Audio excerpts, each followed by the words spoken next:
কাস্টমারের কেক থেকে এক টুকরো কেক চুরি করে কেটে রাখলাম, কারণ এই এক টুকরো কেক চুরি না করলে এই কেকের পারফেক্ট শেপটাই আসতো না। রাউন্ড কেক থেকে হার্ট শেপ বানান অথবা হার্ট মোল্ড দিয়ে বানালে উপরে এই সাইডটা একটু কেটে নিতে হয়, না হলে হার্টের সুন্দর এই শেপটা আসে না। সো এই জন্য উপরে এই সাইডটা থেকে একটুখানি কেক কিন্তু কেটে নিতেই হবে। এতে করে কিন্তু কেকের ওজন একদমই কমে যাবে না, কেকের ওজন ঠিকই থাকবে। আজকে আমি পিঙ্ক কালারের মধ্যে একটা ব্রাইডাল শাওয়ারের কেক ডেকোরেশন করে দেখাবো। এটা একটা ভিন্টেজ ডেকোরেশন হবে। সো আমি কি নজেল ইউজ করেছি সেটা আমি বলে দিচ্ছি। উপরে এবং নিচের বর্ডারটা আমি 195 নজেল দিয়ে দিয়েছি। আর এরপরে শুধুমাত্র একটা স্টার নজেল দিয়ে আমি বাকি ডিজাইনটুকু করে নিয়েছিলাম। ডিজাইনটা সিম্পলের মধ্যেই ছিল। ভিন্টেজ কেকে কিন্তু নর্মাল অন্যান্য কেকের তুলনায় ক্রিমটা একটু বেশি ইউজ হয়, কারণ আপনারা দেখতেই পাচ্ছেন ক্রিম দিয়ে কিন্তু মোস্ট অফ দ্য ডিজাইন করা হচ্ছে। অলমোস্ট পুরো কেকটার মধ্যেই নজেল দিয়ে ডেকোরেশন করা, সো এর জন্য ক্রিমটা একটু বেশি ইউজ করতে হয় আমাদের। ভিন্টেজ কেকগুলো আসলে এখন অনেক বেশি ট্রেন্ডি, প্রায় প্রত্যেকটা অকেশনে এই ধরনের কেকই সবাই পছন্দ করে থাকে। আমার কাছেও করতে অনেক বেশি ভালো লাগে। এইটা যেহেতু একটা ব্রাইডাল শাওয়ারের কেক ছিল, কেকটার উপরে লিখতে বলেছিল আপু মিস টু মিসেস। লেখাটা আমি ফন্ডেন্ট দিয়ে এভাবে লিখে দিয়েছি। আর এরপরে কিছু রিবন ছিল, আমি রিবনগুলো বসিয়ে দিব।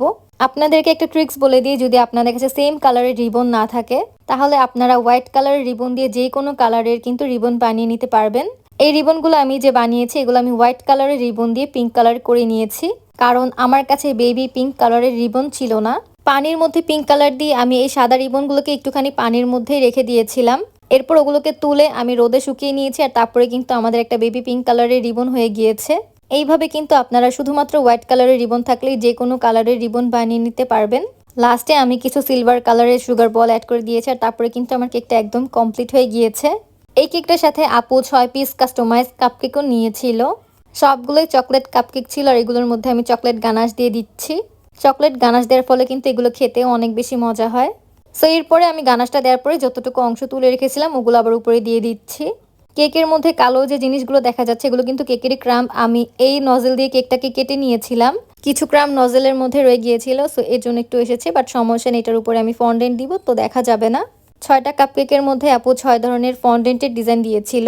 6টার মধ্যে 6 ধরনের ডিজাইন ছিল, আর এগুলো দেখতে অনেক বেশি কিউট লাগছিল বসানোর পরে।